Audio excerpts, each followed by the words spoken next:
Does anyone else find it hilarious that Joker 2 came out recently and was a box office bomb and critically panned? And sure, there were many reasons why, but one of the main ones comes from the director himself, Todd Phillips, who stated basically that it was a screw you to the fans of the original and that he didn't want to glorify the character of the Joker since he's such a terrible person. Then, just a few months later, the Penguin comes out and proves him completely wrong, that no, Todd, you can actually have a story that revolves around a terrible person and have him doing terrible things throughout. And you can actually also respect the character and his legacy and make him one of the smartest, most cunning characters in the show and have him triumph plenty of times throughout. And it doesn't glorify the character. So yeah, they're not mutually exclusive, Todd. Sorry about that. Still getting over the big disappointment that was Joker Folie à Deux. Anyway, if you didn't know, The Penguin is an HBO series that follows up the 2022 film The Batman. Colin Farrell reprises his role as the Penguin as he makes big moves in the criminal underworld, taking advantage of the fallout of the Riddler's attack and the recent power vacuum in the Falcone crime family. Oz has to tread lightly, however, as he has enemies on all sides. But his biggest asset is that everyone underestimates just how resourceful and ruthless he can be. Howdy, I'm the guy with no name. Thanks for stopping by my channel. So, before we continue, I did just want to let you know that I'm trying to get to 250 subscribers as quickly as I can. That's my current goal, and if you enjoy the video, please like and subscribe and show your support. I'm still a fairly new channel and definitely a small channel trying to grow, so I love doing this too. So if you show your support, that'll help me continue to do this, and I greatly appreciate it.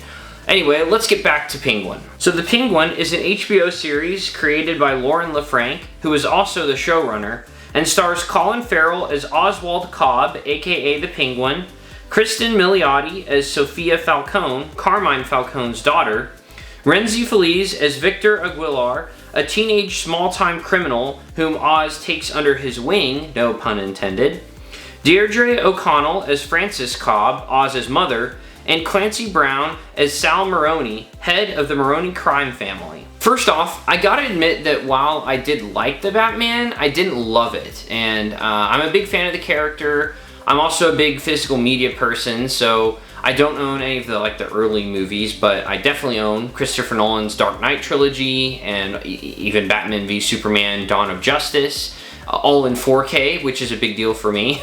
But yeah, I think it's pretty telling that I actually don't own the Batman. I just never felt the need to buy it. But yeah, anyway, when they announced a spin-off series centering around the Penguin, I admit I was a bit intrigued, but I definitely didn't have high expectations or anything like that. But after watching all 8 episodes and letting it marinate, I gotta say that it blew me away, and it did a lot of things right. The 8-episode season worked surprisingly well, actually. I feel like I'm always complaining about how short TV seasons are nowadays, particularly Disney Plus seasons, if I'm being honest. But I realized it's more than that. It's that the seasons are short, and then on top of that, the episode runtimes are short, and then on top of that, there's still a lot of filler. So I think that's what Penguin does right, is that yes, it's an 8-episode season, but the episodes are 40 minutes to an hour plus long, and on top of that, there's not that much filler.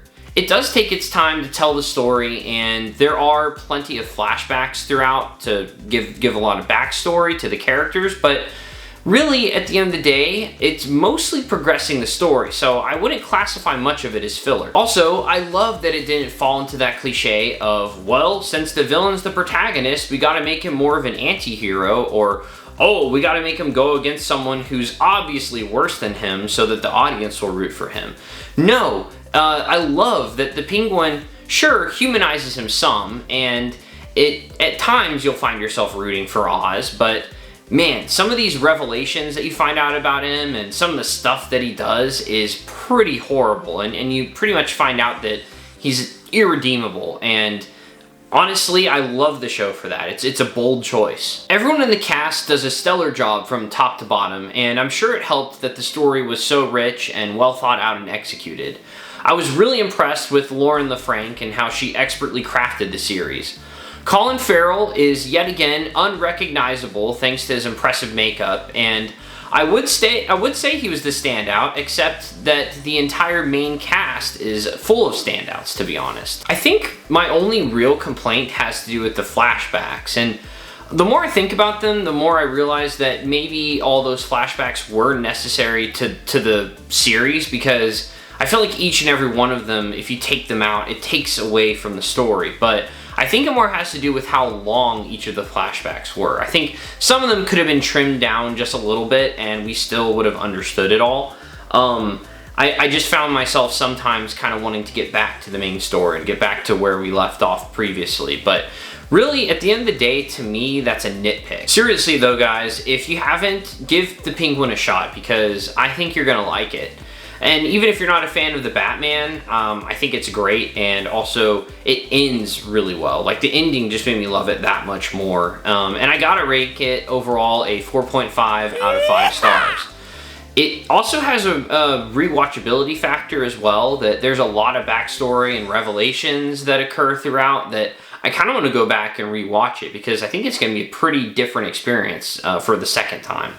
And there's talk of them doing a season 2, which, as long as they have great ideas, I'm all for.